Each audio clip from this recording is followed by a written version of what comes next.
life and confidence coach Dianna Leeder, and this is my podcast, the Crave More Life Roadshow. It's here we talk about emotional hits and lovingly kicking our own asses to get through them.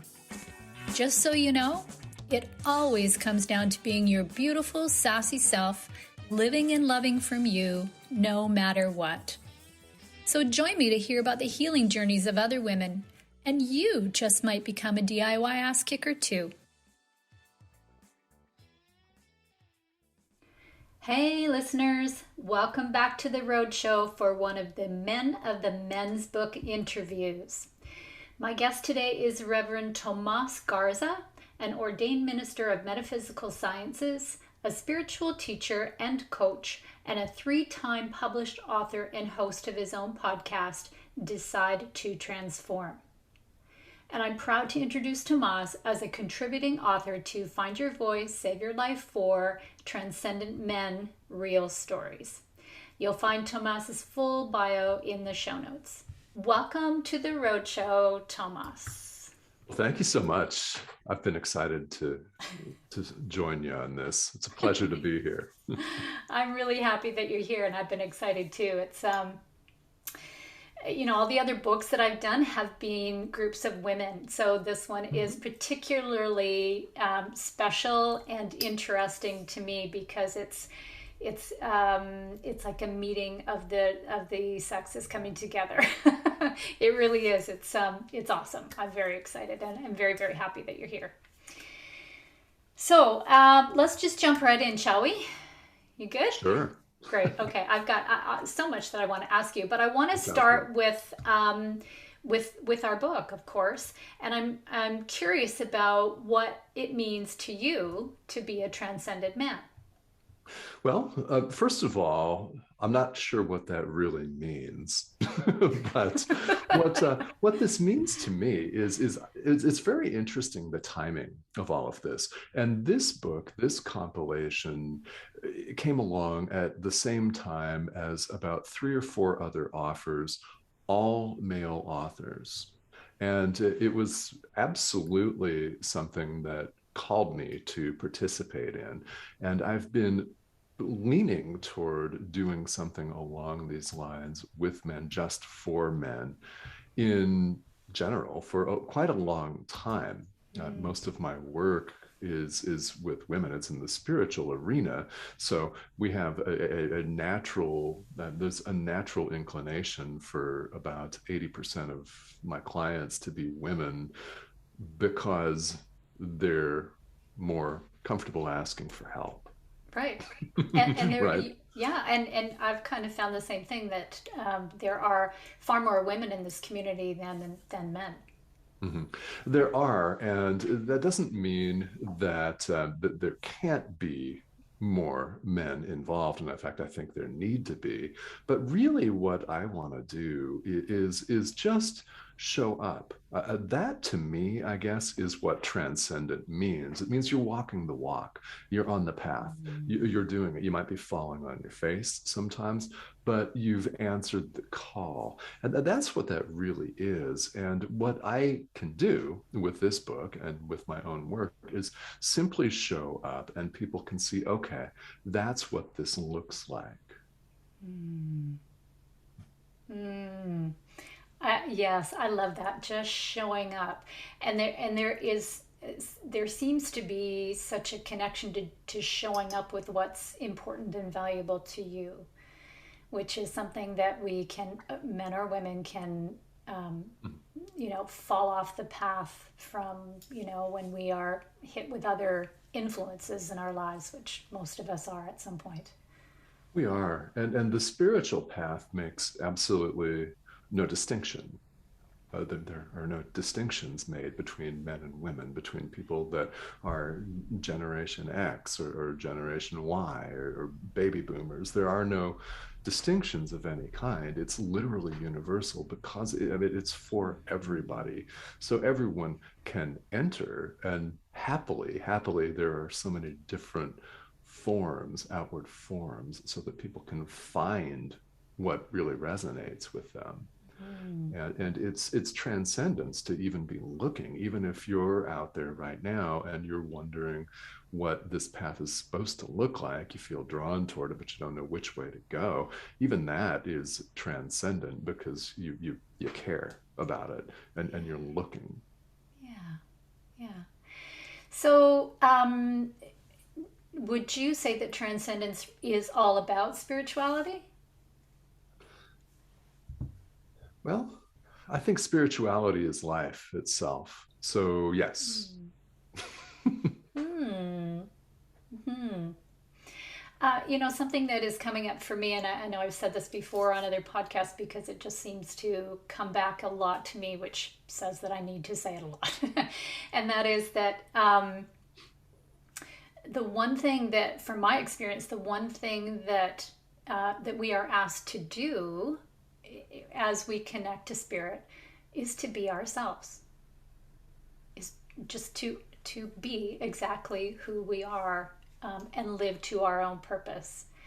So yeah, it's hard to separate, the two, because I know a lot of people come into this, in whatever way they choose to identify transcendence, which is why I wanted to ask you what your, what Yeah, where you were coming from, and I will ask the others as well in the other interviews. But yeah. everybody kind of comes to this from a different place, and the other piece that I recognize, which is why the title of the book is as it is, Find Your Voice, Save Your Life, that that transcendence allows us to use that inner voice that perhaps was silenced before. Right. Yeah, and it would be very interesting to see what everyone else says, because the stories are amazing. They're Mm-hmm. tremendous. They really are. Did you have a little peek today already? Just a little one, Yeah. brief. Mhm. Yeah, yeah, it's an exciting day. We just got the first draft for whoever's listening, so yeah, very exciting day for all of us, I think. So, Tomas, tell us a little bit about your transcendence, and I want to save some mystery in terms of your chapter for when the book is published and people can actually read it. But I'm just curious about what because it always seems like there's something that happens for us that makes us gives us the need to shift in whatever way. So please tell us a bit about your story. Well, the biggest need to shift was an auto accident that I went through on December 3rd, 2013, which was the culmination of not listening to the messages, so to speak. It was staying in a particular, to me, it had everything to do with work and a career, and staying in a career in a mindset on a path that wasn't serving me. And I knew it wasn't Mm. serving me. And I ignored one message after another until smack, T-boned at 55 miles an hour. Or I guess they said 60. I don't know. I don't remember it. So it was one I'm of glad. those. Yeah, me too. Me too. Because it was waking up in the hospital, and then it involved the entire aftermath of that, which is what I won't give away. My chapters is mostly about that. But the idea, the lesson here is pay attention to yourself.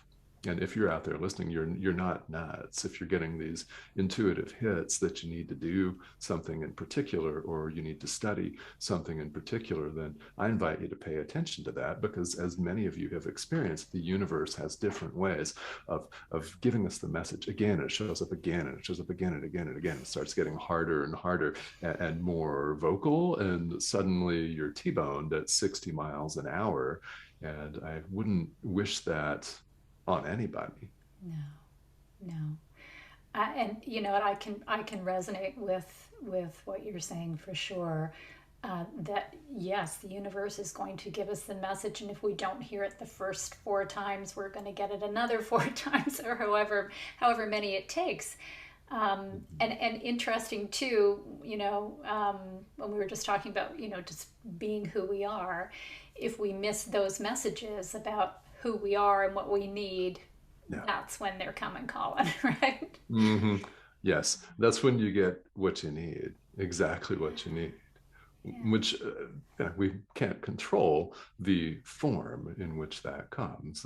What we're in charge of is the decision, because we all hear the messages, whether we're consciously aware of it or not. It's the choice to listen to that message. Mm. That's the important thing, because we are always hearing it, and we call it different things. We can dismiss this, and we all have, Mhm. to a degree. And at some point, you begin to realize, okay, this is all happening for my benefit. Now, it doesn't exactly look like it on the outside all the time, but it's all happening for a reason, and it's all an opportunity for me. Right. Right. Yeah. If we stop and listen, yeah, Mm-hmm. it can't certainly can't do us any harm, can it? No, because I mean, if you listen and the message freaks you out, you don't have to act on Right. it. Right. To be honest, right? Right. You retain that choice. Yeah. Yes, of course. Yeah. Mm-hmm. Yeah. Mm-hmm. Sovereignty. Yes. Yes, Yeah. absolutely. So, what was it that you that really called you to be part of this book? Why did you want to write with us? There's a depth to this group that was lacking, frankly, lacking. No offense to anyone else that might be watching this, but the organization of this was different. There's a depth to the entire project that I was attracted to, and as I mentioned, I have received all of a sudden a number of different offers to work on an all male compilation in the last year, quite a few. There's a depth to this, and I think that I was drawn by that, and this is the one that I was told to sign up for. So I'm listening Mm-hmm. very much. Well, I am very grateful that you did listen. Yeah, we're very Glad happy to to. have you. Yeah. Thank you. Yeah, I appreciate that. Yeah. So, what is it about um, telling this story that is so important to you? I mean, you are an author. You probably have had different, aside from the collaborative piece, you've probably had different opportunities to write this story and to share it, because it's really, you guys, you have to read, well, you have to read the whole book, but you have to read this chapter, because in its clarity, in its simplest form, it is so it's just so impactful. It really is. That whole listening piece is so impactful. So from there, what do you hope to what do you hope for readers to, how they can respond to this? What are you looking for in terms of a response from readers, if I'm saying that correctly? Oh, well, on different levels, they can always subscribe to my YouTube channel and visit all that stuff, right? Visit my website, book me, all things like that. But what I'm really hoping for is that people realize the importance of listening to the message, because you're always hearing it. People are drawn, you watching this are drawn to this show for reasons that you might be consciously aware of and reasons that you are not consciously aware of. That is you begging yourself to actively, consciously answer the call. We all hear it. Everyone hears it. What we see in the world is that few answer. So, what I'm looking for are people that are willing to answer the call. And if sharing my story, where I didn't listen for a long time, decades of my adult life in this case, what I'm hoping is that if this resonates with you, that you will begin to listen to yourself and start taking action on that. Mm-hmm. Mm-hmm. Awesome. Which fits very well with the whole concept of this book. That we Mm-hmm. that we Yeah. really want readers to to feel this and to be able to take something away from it. And yeah, which is why the clarity of your story is so important, I think. Yeah. Oh, and that's been one of my words as I show up and record and teach. It's clarity.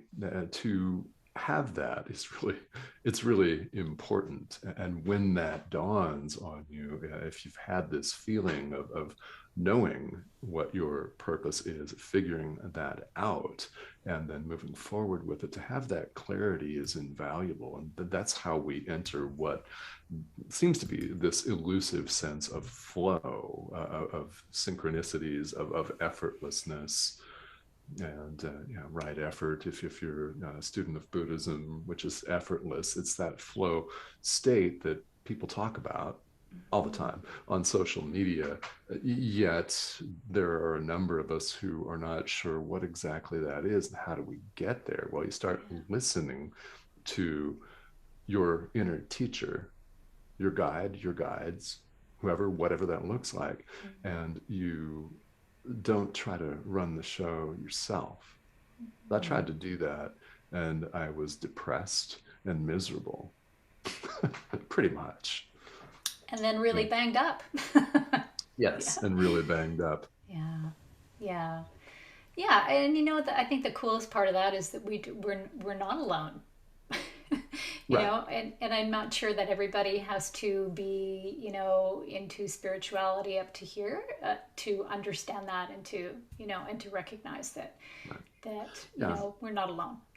Yeah, you don't, and just because that's, I mean, spirituality is where I've directed. It's the way I've directed my entire life, and it's why I'm here. But to the degree that someone is out there watching, and thinking, okay, well, I can take this up to a certain point, then, well, I'll absolutely honor that. And that's why there's so many different traditions. That's why there's so many different teachers, and not just the traditional religions, but world spirituality in general.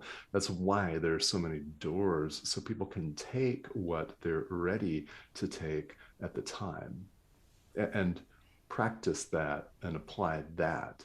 And then you may be ready for something else. Right. Right. Awesome. So tell us a little bit more about your spiritual coaching practice. Okay.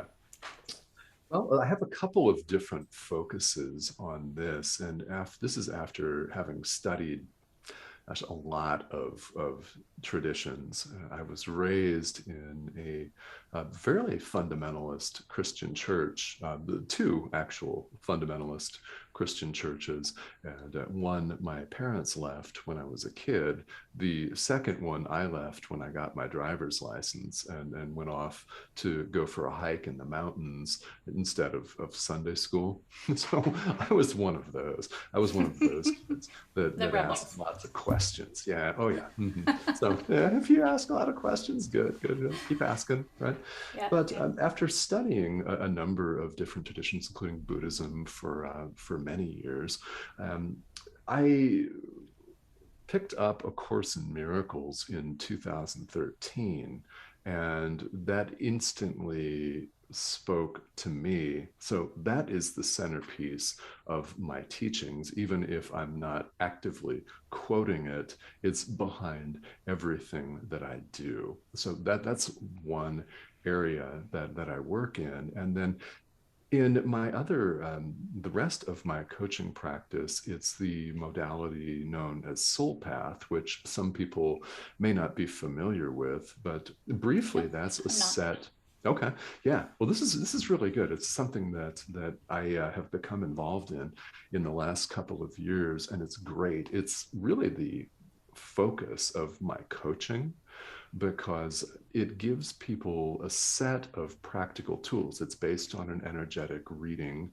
And from that, it gives you, the best way to describe it is your spiritual personality profile. In other words, it's your metaphysical DNA, who you were meant to be, born to be, and what makes you shine and what trips you up so you can navigate. It's a navigational tool set that really lends itself to one-on-one coaching. I mean, it really, really does, because we each have, they're called in SoulPath light paths. You have two of those, and then you have a dark path. And if it sounds like the dark side of the force for you, it actually is. It is that.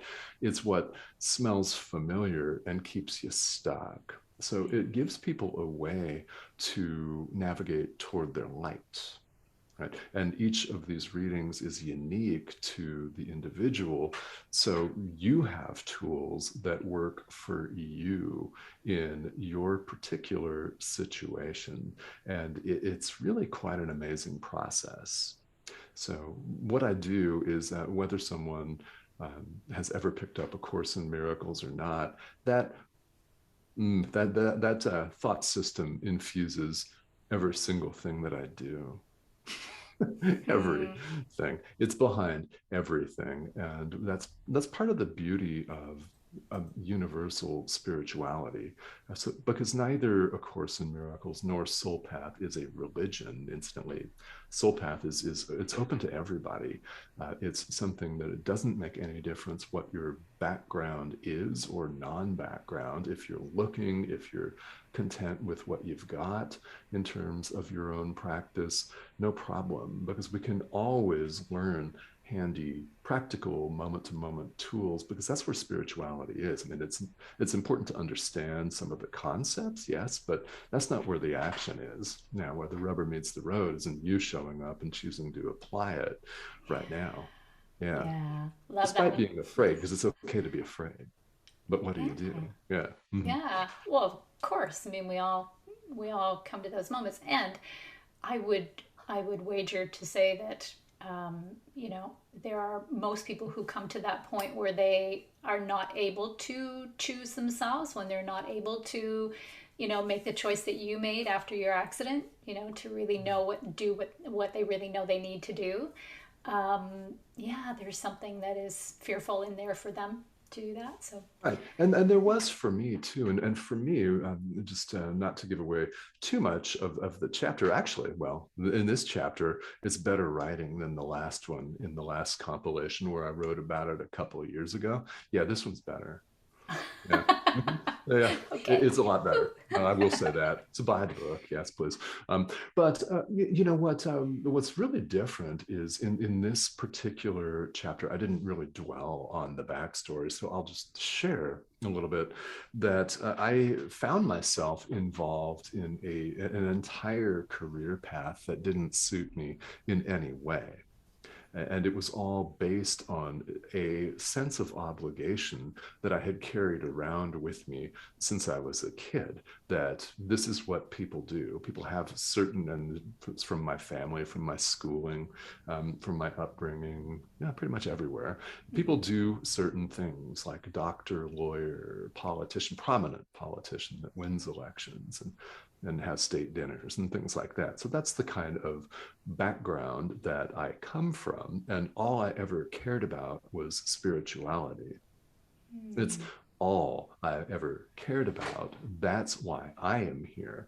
But I wound up in law school, and long story short, practicing really really intense child custody and family mediation for 13 years. So that's the job that I kept going to out of this vague sense of obligation. And I wanted to leave that behind and teach and do what I'm doing now. And I didn't listen to all of the signs. I got really good at choosing to stamp things down and ignore it, and tough it out, move through it, right? Yeah, bear up, Yeah. right? Just Man do it. up, as people say. Yeah, yeah. Yeah. Yeah. So, in terms of that comment alone, your story really belongs in this book. To have had the, even if it was really brought on by your change was brought on by the actual accident and the results of that, it would have taken an incredible amount of courage and vulnerability to simply be who you were meant to be. Yes. And I think that part of that is, yes, the accident brought on the change. I mean, it was a big time catalyst, but at the same time, I can look back and see that at all of the moments where I had my resignation letters typed for all of my contracts and sitting in a drawer because I never mailed them, because I was too afraid, the constant gravy train of contracts and money and being able to live a certain lifestyle. Yeah, I mean, Sure. we can all relate to that. Of It course. causes us trepidation, to say the least, in making a move. So I had all of that. And I think that it just wasn't time for me to do that. That's part of listening to a calling, is honoring what you can do in the present moment, because Mm. nobody expects you to sell everything you own and run off and join a monastery in the Himalayas.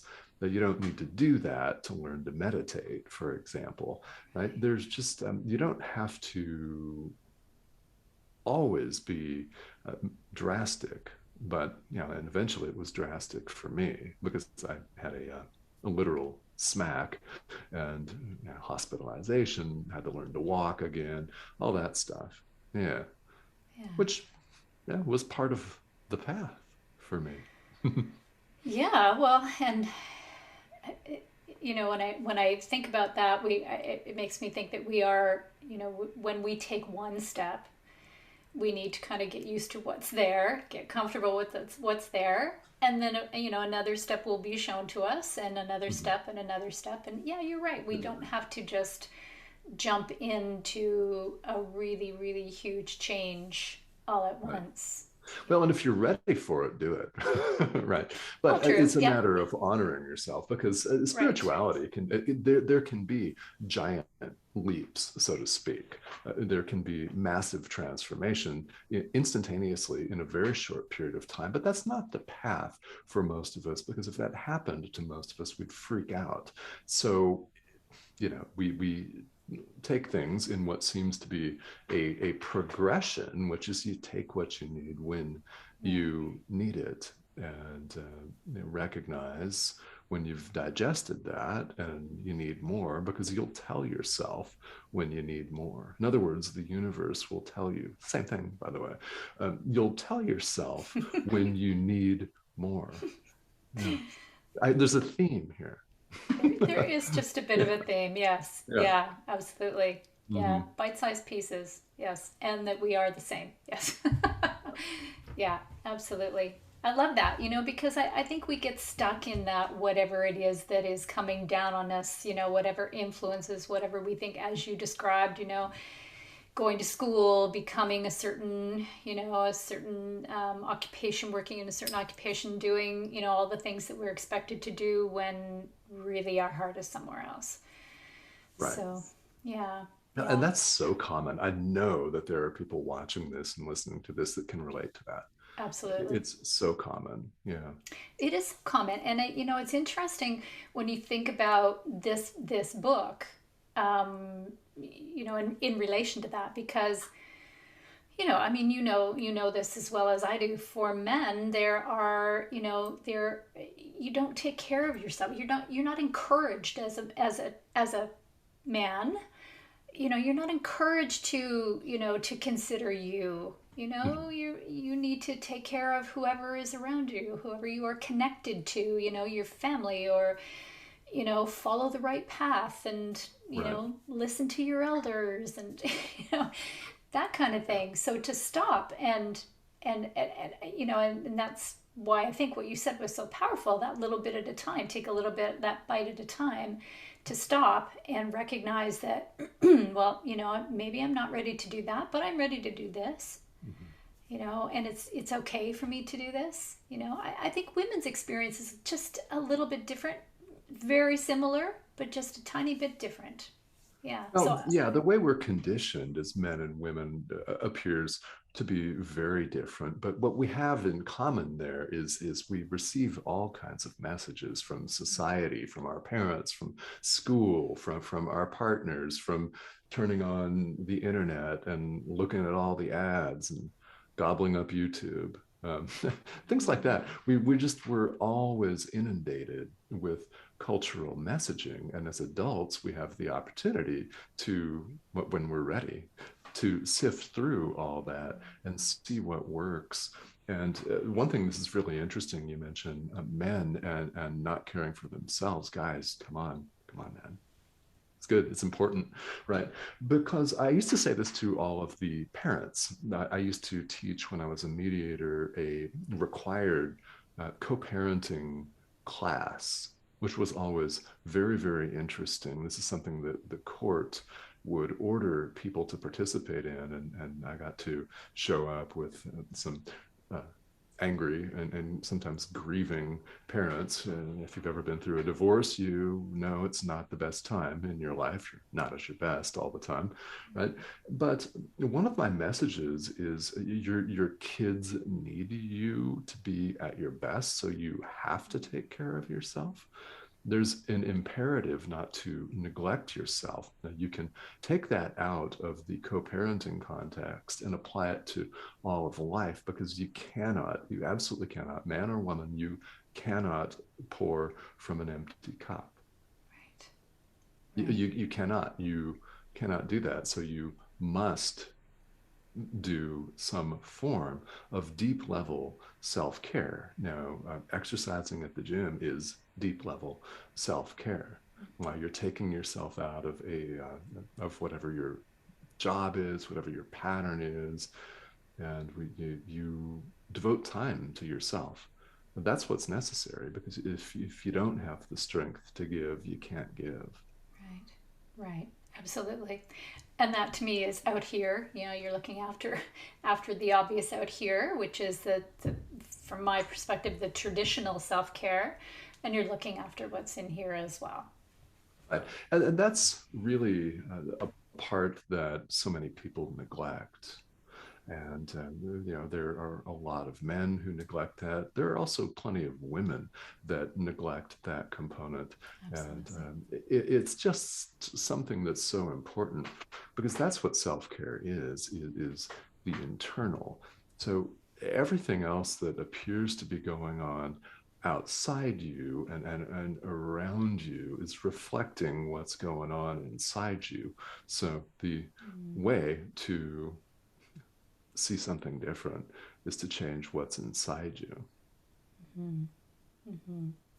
Which is what all this kind of is talking about, is Yeah. going in and and asking those questions. I often, with my clients, I often talk about the need for self-care that is not simply going and getting a mani-pedi, but to ask Yeah. ask yourself what you really what's going to feed you, what's going to feed your insides, what's going to feed your soul, and doing that, Yeah. and recognizing in the moment of doing that what it's giving you, and feel that all Yes. happening. Yeah. Yeah, I love that, because you're asking the deeper questions, and that's being able to listen to the calling, because you are going to give yourself the deeper answer. If you ask the deeper question, you'll get the deeper answer, and that's up to you to do something about that. Yeah. But you will always get the answers. They've always been there. They've been there, and they're waiting for you to ask the question, pretty Yeah. much. Yeah. Yeah. I love that. It's certainly been my experience spiritually too. Yeah, I Yeah, love that. mine Yeah, too. yeah, yeah. Absolutely. It's powerful, and it's a gift. It certainly is a gift. Yeah, yeah. So, Mhm. Tomas, maybe you can answer this question for me. What is healing to you? Is it that going inside? Because that's a pretty Yes. big one. Yeah, yeah. Well, I'm really happy that you asked that, because as I go forward and I work with people as a coach, as a mentor, and as a teacher, and as I answer the call for me, um, it's all about a healing journey. And I will simply state that the way I approach this is, I didn't make this up, by the way. It's not my own proprietary interest at all. It's completely internal. It is. It's completely internal. because when you accept, it's a matter of accepting healing for yourself. Healing is accepting what is. Deep level. You know what that is, guys. If you're watching, you know who you are. I know you know. Dianna knows, you know. We I know know you you know. know. We know I you do. know, guys. Oh, Yeah, yeah. we both know. Yeah. We both know. And so do you. And it's a matter, if gradually, if need be, right?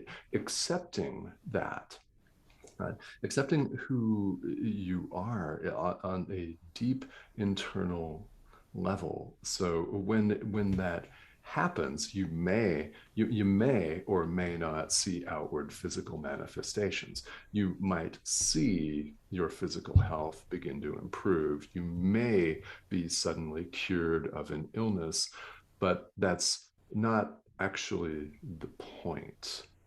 So it's really very deep. That might happen along the way. And if you do, fantastic, it's beautiful. You'll be able to extend your own love, your own practice to other people, because that will be a gift to you, an outward manifestation of, holy crap, my cancer is cured, for example. I've seen it happen. Right? We've all seen these things happen. They're real. They really happen. And what happens is an internal shift. That's what we're all about in the spiritual realm. That's why so many of us keep talking about it. But the outward level may change. Your outward circumstances may change. Your relationships may begin to improve, right? But yeah, the real questions that I would have for people is are along the lines of are you more loving? Are you more patient? Are you more forgiving? Right?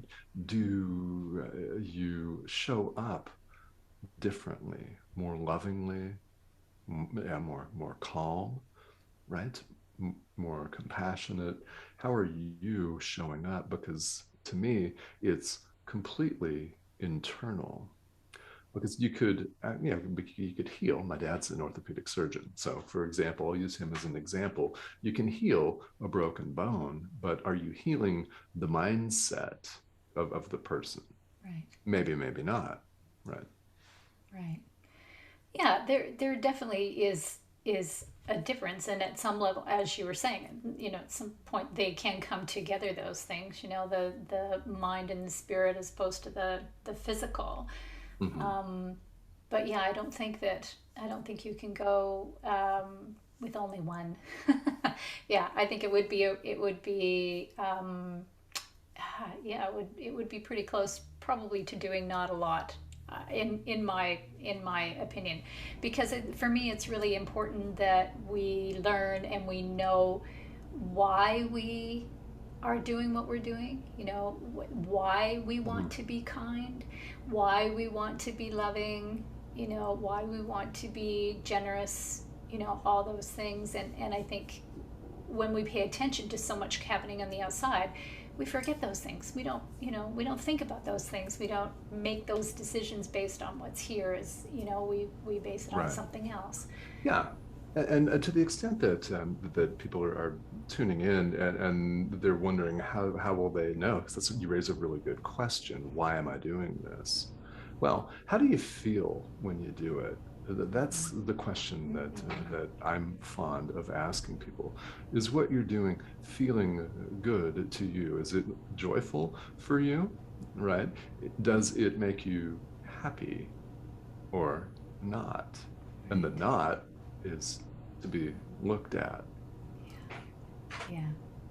Yes, because if we can't start our day knowing how we want to feel and striving for it, um, then there's even more reason to keep looking. Yeah. Yeah. Yeah, there is. And the looking is really valuable. I mean, that's being transcendent. So I would say to people, don't worry if you're confused and you don't know which way to go. We've all been there. I've been there. I spent decades, studying all kinds of different traditions and not finding exactly what I was supposed to be doing in the long run, but I was exactly where I was supposed to be at the moment, having the experiences I was supposed to have at the Yeah. moment. And same with you. Yes. Yes. Absolutely. I think that's where we go. Yeah. Have have what we have and learn as we go. Yeah, I love it. Yeah. So, what about you talk about in your bio, you talk about the illusion of separation. Yeah. Yes, I do. Yes. So, for people that have healing as a focus of their lives or their professional practice, or well, you can't really separate the two, or both. For people that have that as a focus, it's people end up making a choice of what they want to heal. And it's a deep gut feeling of what you're here to heal. How are you going to serve? How are you going to show up, lead, teach, which is the same? Um, yeah, I feel really strongly that I'm here to heal the illusion of separation because it's completely illusory. It is. Doesn't look like it, doesn't always feel like it, but this is why I'm here to reach out to people that are ready to entertain this idea that there is no separation of any kind. Right. Wow. I didn't make this up. It's not proprietary. Yeah, I'm pretty sure you didn't. No. It's true though. They're and whether someone is there at the point right now where they can accept that or they understand that, or are experiencing that.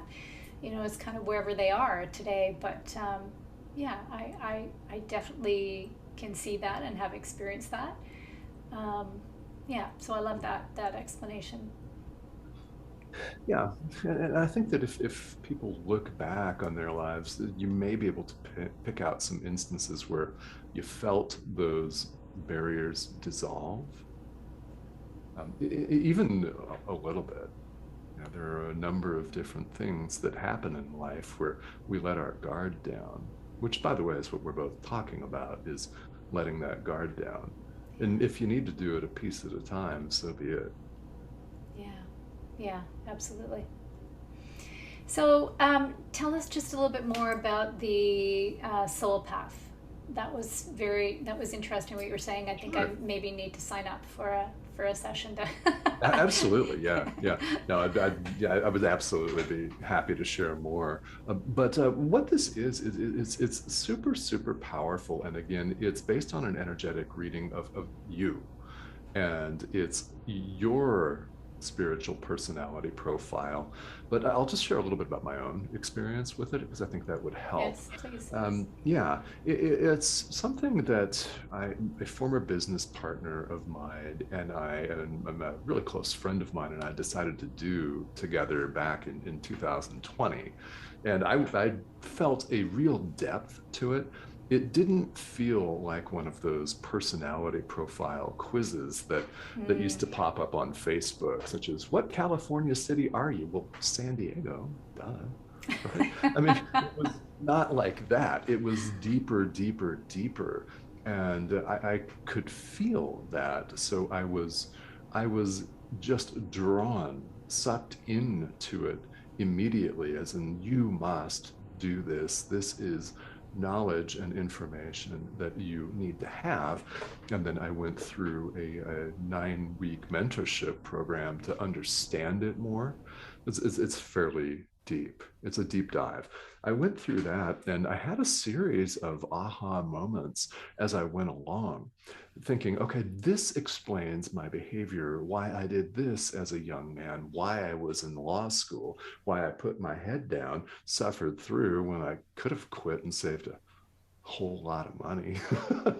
Right? Mm-hmm. Well, I could have, but Among other I things. Yep. didn't. And this explains why. And there, of course, there were reasons why I stayed on and graduated, of course. But it was something that really, really was profound. And the series of aha moments was a lot of confirmation.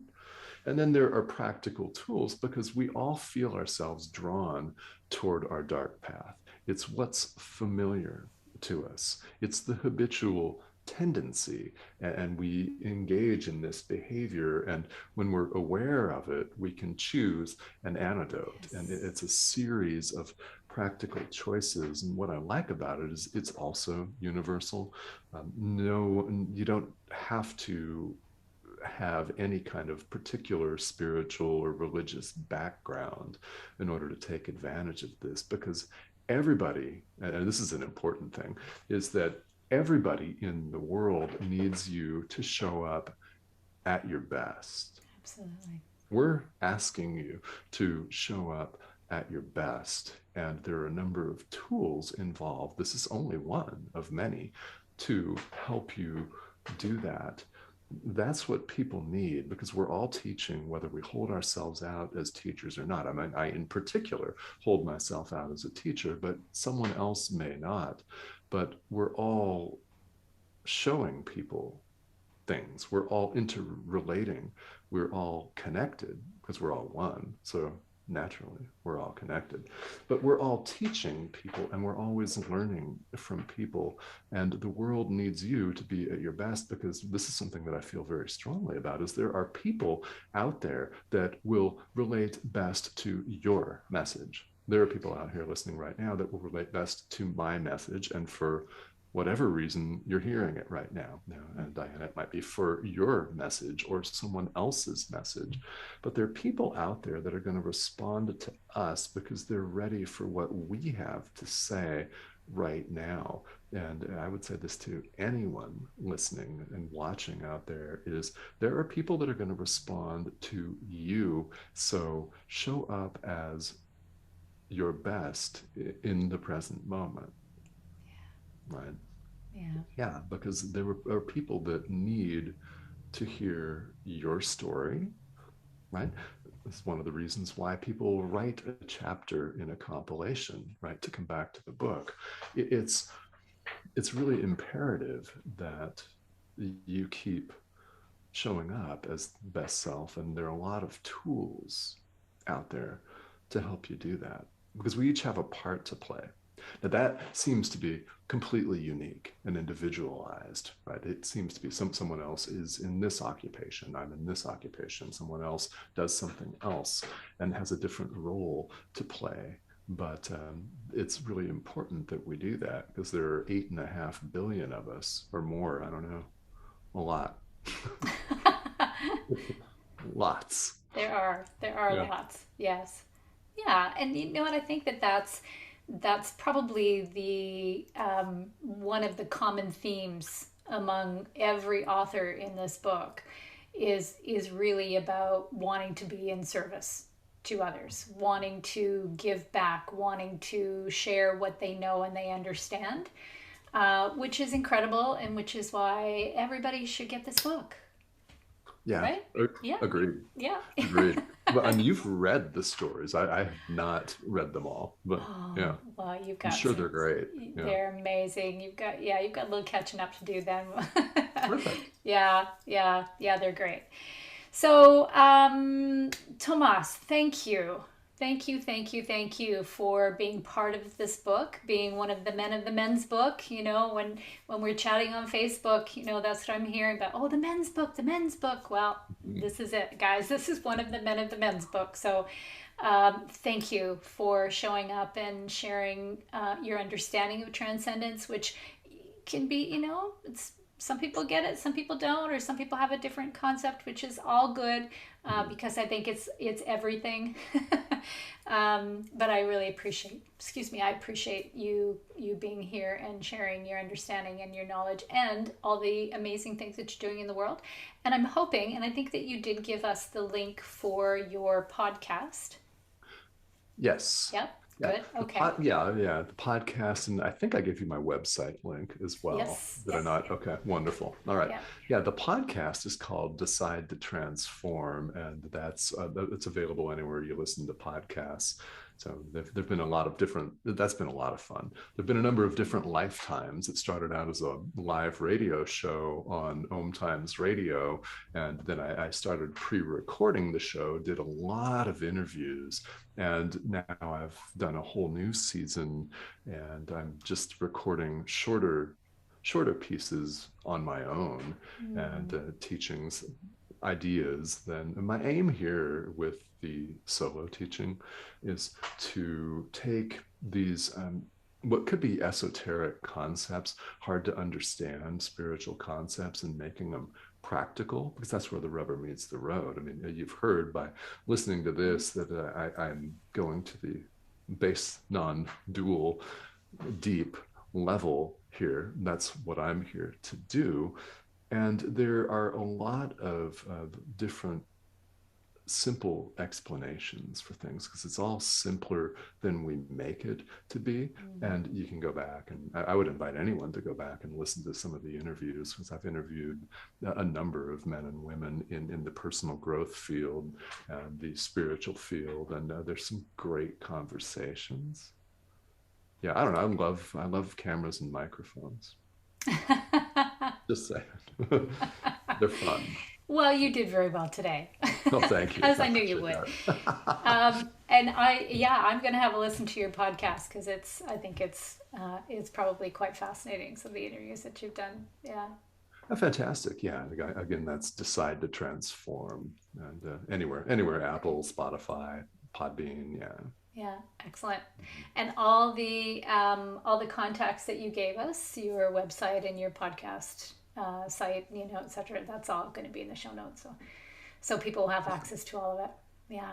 So again, thank you so much. I'm really, really, really appreciative of you coming out today and being one of the men in the men's book. Well, yeah, thank you so much. You're most welcome. It's been fun, and it's really my pleasure to be here. Okay. I'm glad it was fun. That's kind of a little goal of mine. That's great. And right so on. Listeners, thank you. Thank you for showing up too. And I'll say what I say every show, and that is that just by coming and listening, if you take one thing back with you, one little tidbit of awareness, you are kicking your own ass. And you know that that's important to me, which is basically just absorbing any kind of awareness you can, so that you can start to figure this out for yourself. So thank you for showing up. Yeah. All right. Thank you so much. See you next time. If you like today's podcast, hit subscribe at the bottom on your way out, and come find me at cravemorelife.com for even more DIY ass kicking.